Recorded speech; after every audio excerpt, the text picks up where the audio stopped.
Welcome to Policing TV and this edition of Talking Crime with me, Danny Shaw, and I'm very pleased to say that on this edition I'm joined by Constable Steve Hartshorn. He is the new chair of the Police Federation of England and Wales. He's made a speech at the Police Federation conference in Manchester with Priti Patel, the Home Secretary, looking on. Steve, thank you very much for joining us on Policing TV.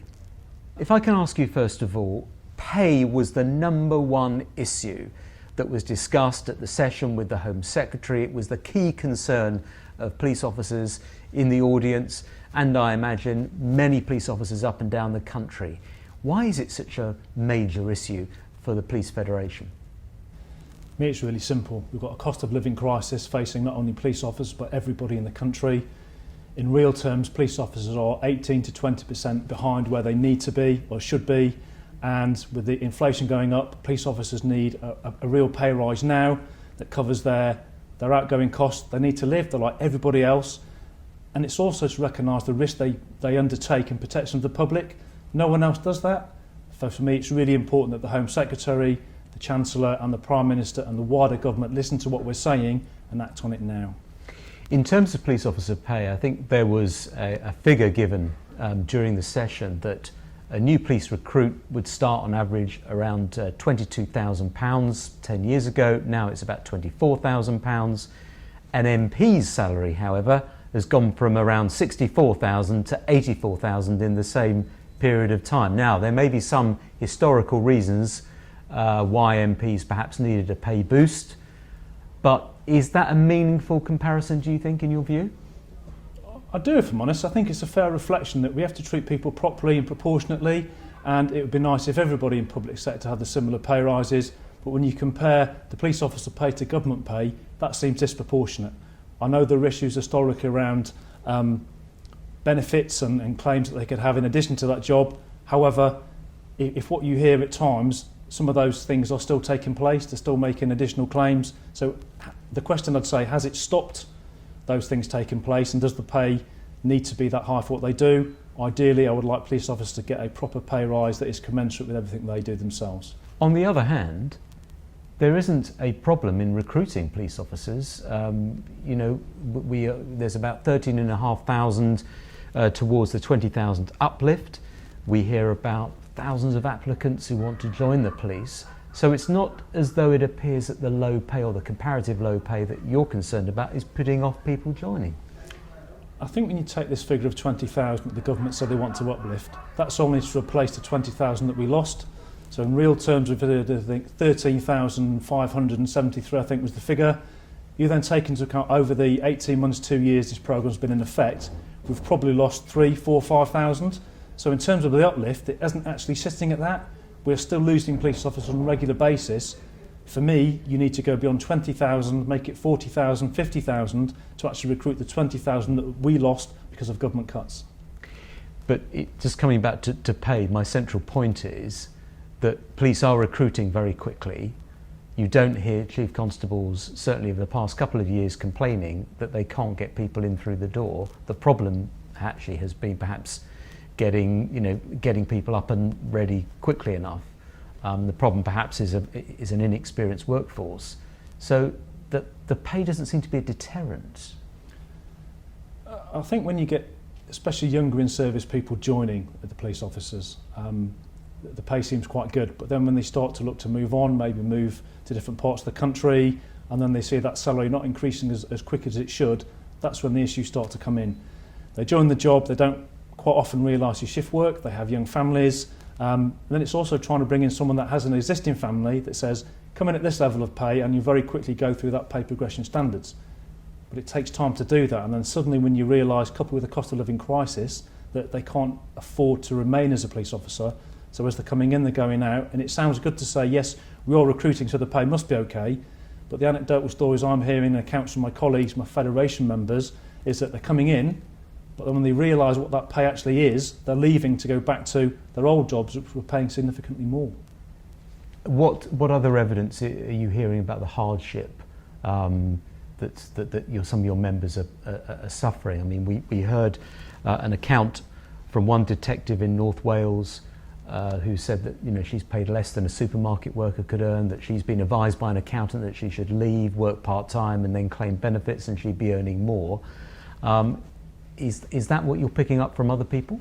It is. I've heard from some of my colleagues, the chairs and secretaries across the country, and they've got similar stories of officers coming to them saying, look, I just cannot afford to live.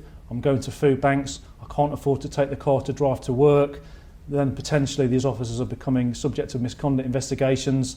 If you can't go to work, you don't get paid, and it's a vicious cycle. Things have got to change quite quickly, because if you haven't got police service out there protecting the public, no one else can. Let's just talk about the mechanism for determining pay for a minute without it getting too technical. But there is an independent pay review body, right? Yes. That sets the pay that the government follows. Is that right? Is that how it works? Tell me how you see the pay mechanism working for police officers. As I understand it, it's the government that set the remit for the pay remuneration review body. So they set the parameters. They say you can set the pay within this limit, or you can't go above this limit. Is that essentially what the government's doing? That's broadly how I understand it. So then we take all the evidence we have from our member surveys, we provide it to the government, and we go, this is what we believe we should be asking for and what we're worth. We then give that to the PRRB, but it appears the disconnect is that the government can ignore that because they've gone, here's our remit. If we were to recommend 3.5%, the government go, no, we capped at 2%, so what's the point in being in the PRRB? If we're not going to be listened to, I understand the needs of the public sector purse, absolutely. However, as I've said previously, in 10 years we are 20% behind in a real terms pay cut. That's not acceptable. The Home Secretary was saying that you basically walked away from the negotiations, or your predecessors walked away from the negotiating table. Is that correct? It was a decision taken by the National Council last year, and after lots of discussion, because we weren't being listened to, the PRRB as a process is good because it listens, it understands, and indeed they've praised the quality of our submissions, so I'm told, in the past, and like it.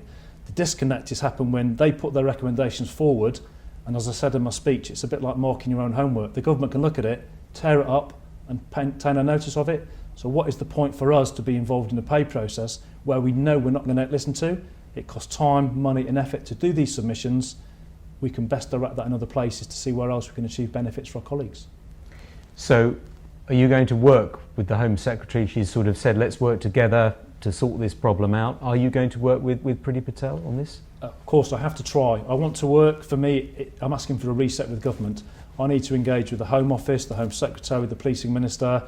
I work with my colleagues on the National Council so that if there is a way that something can happen that perhaps changes the remit letter, because that's what we want really, is for that to change, so that we can go back to the table to realise that we will be listened to, and that if the PRRB make a recommendation, it will be honoured. That is a good starting point.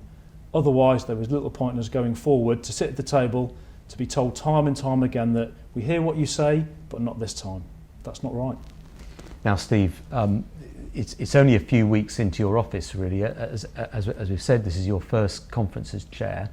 Tell us a little bit about Steve Hartshorn. Tell us about your background in policing. I think you worked as a Special Constable before you joined full-time. I did. I think it was either late 93 or early 94. I joined the Metropolitan Police as a Special Constable. I was told at that time that was the only way into policing. Become a special or go around the world on a trip. I couldn't afford a round the world trip, so I then became a special, and it was about 18 months, had a great time, which kind of confirmed why I wanted to become a police officer. So I then went to Hendon for a second time then in 1995, and I've never looked back. It's been a fantastic career. 10 years on Barking and Dagenham, East London. It was like the one that time forgot in terms of funding. It always seemed to be that we were the very last people to get any kind of new kit, equipment or computers. I remember landing there, and the very first day there was a standalone computer on a table, and that was it for maybe 50, 60 officers, and that was all we had. I had to learn to type on a typewriter for my statements. That's another story completely. I then did 10 years there. I'd always had an interest in firearms, so I decided I wanted to apply for the armed response vehicles. And 2005 I was successful, moved over there, went into the armed response vehicles, and again had an amazing career. It's a different level of policing, a different level of crime, good teamwork, good solid ethos of preparing properly, do the job, review what you do, and then do it all again. Really good, 13 fantastic years there, and during that time I then decided I needed to look to do other things, partly because of what happens to police officers when they become investigated, and that's what led me to becoming a Federation rep. Because obviously when things happen, not only do they get legal support, they get Federation support as well, and that just interested me more to see what we do in terms of welfare, provision, advice and support. And again, I was voted in as a Fed rep in 2008, and the rest is history. I'm here today as the National Chair. So you've been a Fed rep for quite a long period of time. Yes. And you representing firearms officers who were accused of misconduct or who were caught up in incidents or potentially shot someone. Was that part of your role? It was everything. It was starting off with the simple cases of allegations of incivility, assault while people are being detained and arrested, through the whole spectrum to police-involved shootings, to PIPs as we call them, the post-incident procedures, and everything in between. All the issues that officers would at times call themselves, be it on duty or off duty. Some of the things that they do when they're dealing with the public unintentionally. Police officers make mistakes and they deserve protection. And it's my job and my colleagues' job to make sure that the process is followed so it's fair, open, transparent, and there isn't an abuse of the process, which sadly there are at times because people come with preconceived ideas. And it's just about redressing the balance to say, look, let's have a listen to what people have to say. There are two sides to every story. And of course the great benefit we've had in my time is that on the armed response vehicles we were the first fully armed unit to have body-worn video. So we trialled it, we proved it successful. That itself has, I believe, provided confidence in what police officers do, and it's just shown to the members of the public that it's not always as it seems at times. We get the social media side. When you see what police officers deal with on a daily basis, it gives a real insight, and that's been probably one of the biggest helps we've had, certainly as Fed reps in protection of our colleagues. Do you think the balance has been right in some of the investigations that you've been involved in terms of helping your colleagues with the scrutiny? Do you think the balance is right there, or do you think that sometimes, because I know the Federation has fought very hard against this, that sometimes they feel, you know, a colleague perhaps has made a mistake, misjudgment or something like that, but they're sort of put through the ringer for years and years? For me, it's all about timeliness. It's about making sure that investigations are done properly with trained, accredited investigators that understand what those police officers are going through. For me, I've had interviews where I've had someone doing the interview that doesn't know anything about firearms, use of force, or even misconduct regulations. So they ask questions that aren't relevant. They ask things that only other people would know. And I understand the desire to dig around to find out what's happening, but you only get that quality by trained professionals that know what they're doing. Every officer expects to be investigated when a complaint comes in, and we've got no issue with answering good, decent questions to make sure we get to the truth of the matter. And if a colleague has made mistakes, fine, but let's treat them as mistakes. If I go back to when I first started, we had one set of regulations and it should have been the Taser reforms. They were never adopted properly. That was all about learning and giving officers a chance to reflect on what they'd done to make amends. That never happened. In all the time that the Taser recommendation were in force, I never had one performance process or a learning outcome that you could go, that's a genuine reflection of Taser. We now look to the new regulations where reflective practice is supposed to be the normal for most things. That's taking place, but again, it's not been fully embraced, and it needs to, because we can't take everybody that makes mistakes, otherwise police officers will just default to perhaps doing the bare minimum at times because they don't want to get into trouble. That's not who cops are. They join this job for one reason, it's to help people. They must be empowered to do it properly and understand that if they make genuine mistakes, they'll be spoken to, they'll be educated, and that was why I talked about protected learning time today, because if you educate people, they won't make mistakes again. Give them time to grow and understand that if they have made a mistake, how they've made the mistake, and hopefully they won't make it again. So your time as firearms officer and as a Federation rep, obviously hugely rewarding for you, but you've gone for the national position as chair. Why you put yourself forward for that? Because it's a really high profile position, there's a lot of scrutiny, there's going to be a lot of media requests to do interviews and so on. It's a different level to what you've been doing. Great question. For me, I like a challenge, and I joined the National Board in 2018 and I was given some really good portfolios, firearms, Taser, the operational policing lead for lots of the uniform response roles and the cause that we do. And I sat there and I watched how others did their job, and I thought, you know what, I think I can do this. I'd like to give it a try. And I talked it through with colleagues and said, well, why don't you go for it? And for me, it was like an apprenticeship. I'd done the time, I put the effort in. I've never been afraid of work. I like a busy workload because it keeps me involved. I had to relearn things that I'd perhaps forgotten about when I was a uniform officer on borough, on division many years ago. And then I saw the things that other chairs do, how the organisation works. And for me, it was, I believe I can do things differently and in a better way. And I've got to bring my own style and the way that I converse with people. And I'd like to think it's been borne out, because some of the feedback I've had from colleagues is, if you stick to who you are, speak as you do, that should engender trust and confidence in what we're doing. And again, it's just about honest, simple conversation. Let's see where it takes us and give me a chance, because you know what, it could work. But there's a lot of politics in the Police Federation historically. You'll be aware of that.